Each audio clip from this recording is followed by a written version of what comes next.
Hugo Mota se rebela contra o povo, passa a boiada colocando o kit aberração bolsonarista para votar, e Andréa Sadi se revolta e fala o que todo brasileiro pensa sobre essa afronta. Espia. Está passando o trator no Congresso Nacional. A PEC da blindagem, aquela que a gente vem antecipando para vocês detalhes já há alguns meses, né? Que eles estão tentando emplacar, que protege parlamentares, por exemplo, de processos judiciais, pode ser votada ainda hoje. Por quê? A proposta foi incluída na pauta da Câmara pelo presidente Hugo Mota, após a reunião com líderes. Está acontecendo o que a gente antecipou aqui há algumas semanas, né? O Hugo Mota está pagando duas faturas, uma pela eleição dele à Câmara dos Deputados, à presidência da Câmara dos Deputados, e a segunda, a fatura por retomar o comando da Câmara depois do motim dos bolsonaristas. É disso que se trata esse pacotão que o Congresso está entregando para o povo brasileiro. É um escárnio que a gente está vendo, né? São os bolsonaristas, o Centrão, com o aval do Hugo Mota. O Hugo Mota só conseguiu retomar o comando da cadeira porque um acordo foi fechado no gabinete do Lira, na sala do Lira, com 5 líderes, entre eles o líder do PL, o deputado Sóstenes Cavalcante, estava lá o PSD, o PP, progressistas e tal. E eles saíram de lá com esse pacote e comunicaram ao Hugo Mota. O que aconteceu de lá para cá foi um jeitinho para tentar emplacar sem muita pressão, sem muita visibilidade, o que é impossível, porque é tão absurdo, é um teatro de absurdo que a Câmara está vendendo para a sociedade. Essa proposta prevê, por exemplo, voto secreto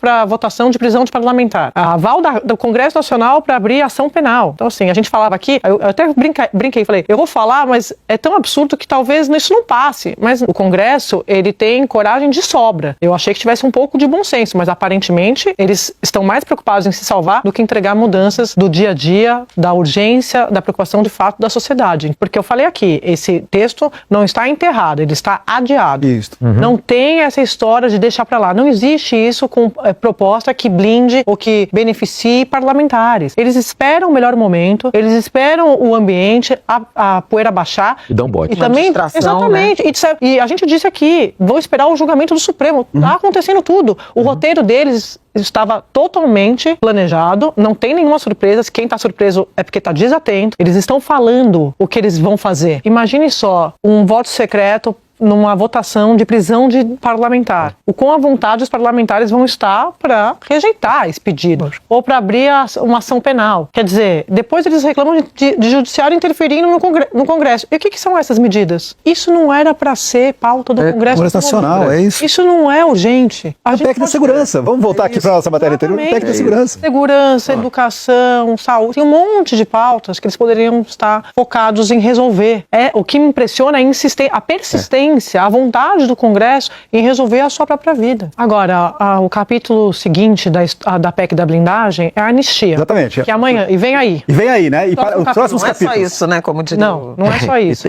O que os deputados estão me dizendo é aquela costura de que, como no Senado não tem apoio para você passar uma anistia ampla, geral e restrita, como que é a família Bolsonaro, como que é o PL, vamos chegar a um meio termo e vamos passar a redução de penas. Isso. Só que o que aliados de Bolsonaro estão me dizendo é que a redução de penas também ajudaria os líderes da trama golpista. Sim. Então, para você conseguir fazer a boiada passar, você precisa negociar. E a família Bolsonaro está disposta, desde que a redução de penas também ajude aos líderes da trama golpista. Aí, estou falando, por óbvio, o ex-presidente da República. Eu lembro da entrevista do líder do PL aqui, eu pergunto, né, se tem alguém pedindo isso na rua. Isso. Ele disse que não, que é uma pauta que não é da intimidade do eleitor, é uma pauta do Congresso. É muito revelador. É isso. E também traduz o espírito da casa. A casa sabe disso, as duas casas, Senado e Câmara, os deputados e senadores sabem disso, que não é uma pauta das ruas, e mesmo assim eles vão adiante. Dentro desse pacote tem uma proposta para salvar o mandato do Eduardo Bolsonaro.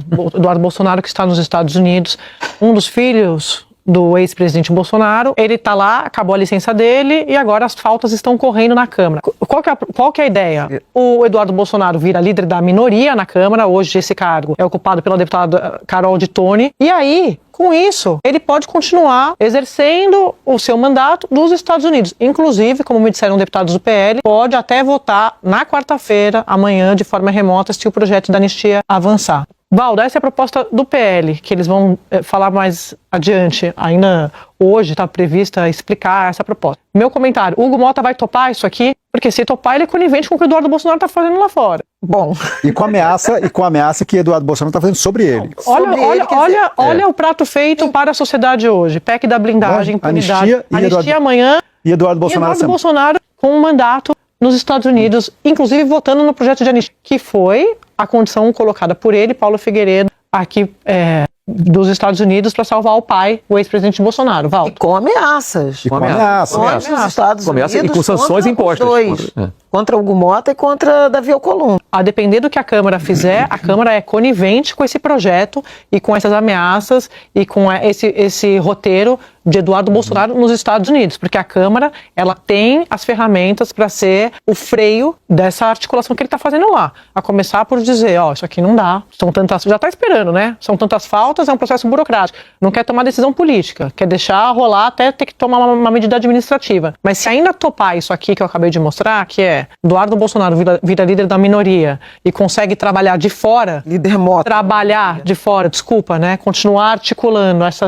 retaliação ao Brasil, aí, Otávio, de fato, a Câmara é cúmplice dessa articulação nos Estados Unidos. Eu tô com vergonha dessa legislatura da Câmara. Com vergonha, porque é uma vergonha internacional. No momento que, na semana que nós tivemos um julgamento com todos os problemas, há na comunidade internacional civilizada, democrática, liberal, um reconhecimento da importância do exemplo do judiciário brasileiro para as democracias ocidentais. Pela primeira vez, o Brasil está sendo referência não de ditadura, não de República das Bananas, mas de democracia. Então, quando isso é exaltado, né, exaltado por pensadores que estão estudando a questão da democracia, por jornais que sempre tiveram a democracia liberal ocidental como bandeira, a Câmara, que justamente deveria ser o poder mais democrático, né, mais preocupado com a democracia, porque a primeira a morrer é ela, em todas as ditaduras foi assim, ditadura do Vargas, ditadura de 64. O Deodoro vai embora porque não aguentava mais a Câmara, era um militar. A nossa república já nasce com raiva da Câmara, mas não. Aí vem a Câmara fazer toda essa movimentação, trocar uma... Eles estão se auto-anistiando, os deputados. Todos estão abrindo as portas da Câmara para bandido. Por isso, eu tenho vergonha da atual legislatura da Câmara.